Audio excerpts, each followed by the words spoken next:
Imagine walking to work every day, where you work all day in a boiling hot building, making clothes which sell for more than you make.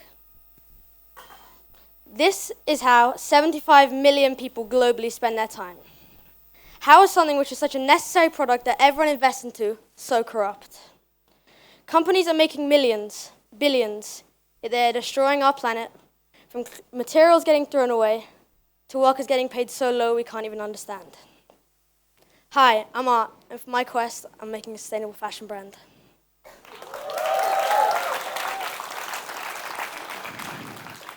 Did you know, in 2014, the number of garments produced was estimated to be over 100 billion? And this figure is expected to rise to over 200 billion by 2030. However, these clothes only last half as long before consumers throw them away to move on to newer trends. When consumers throw away clothing into the bin, it wastes money and resources. It can take 200 plus years for the materials to decompose in landfill. Big brands mainly think about the profit and sales, not the materials, environmental impact, and where the clothes will go when the consumers don't want them. They don't think about what happens after. They don't think about what will happen with the materials after we don't want them.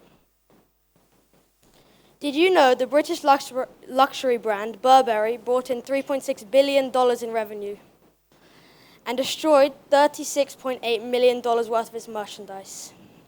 In 2018, the brand admitted to its annual report that destroying the garment was a part of its strategy to preserve its exclusivity. Isn't that concerning? Brands are destroying hard-made products just to seem exclusive. My journey started in August last year when I was in a football academy. All of a sudden, I got a knee injury, which meant I couldn't play football for another year. It was then I realized there was more to life than football. I slowly got more and more into fashion, whether it was online or not, fast fashion or not. If I liked it, I'd buy it. It was around that time I decided to move back to Green School for the third time. When I got back, I realized how many clothes I actually had, and I felt inspired to start a sustainable fashion brand for this project. I originally had the idea of taking clothes from thrift stores and working with local tailors to customize them. However, not being hands-on and learning the craft of sewing felt wrong.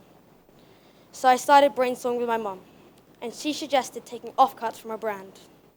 I jumped on that idea and knew straight away someone I wanted to collaborate with, an old skate friend, Indra Leonardo. Indra grew up in one of the poorest parts of Jakarta, Pacukan Kuda Palomas, in a one-room building shared with his parents and brother. He needed an escape, and he found that in skateboarding. By age 14, he was on a bus to Bali for a competition. He won that competition and straight away called his mum, telling her he was not going to come back and he was going to make it as a professional skater in Bali. Fast forward to sponsorships and traveling around Asia, Indra found a new passion for filming. And with that, Televisistar was born in 2016, initially as a media outlet. Televisistar is now a huge skateboard clothing brand, making clothes for some of the best in the sport.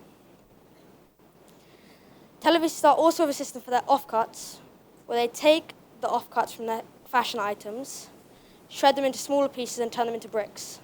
They named it Fashion Brick. But there's only one problem. They still have a lot of spare offcuts. So I went to visit Indra's Televisistar's headquarters. It was Indra's house and office, with a factory next door.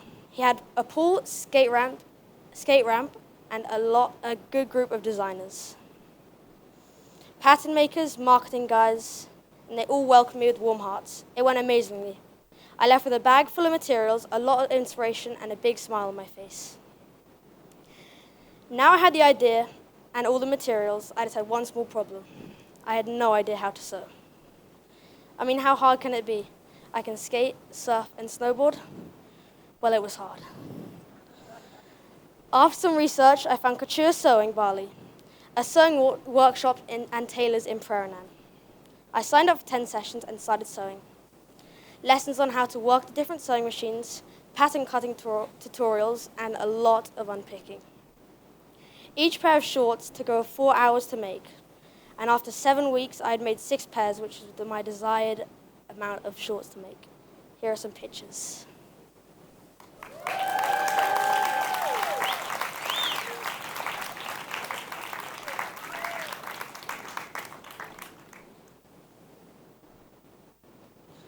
Although sewing was very hard, I strangely loved it.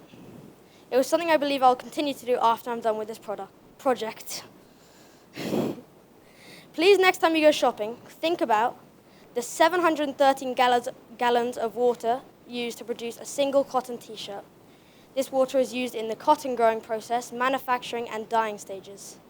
This amount is enough to sustain one person for 900 days. Also consider the power used, hours spent, chemical used, and the mass production.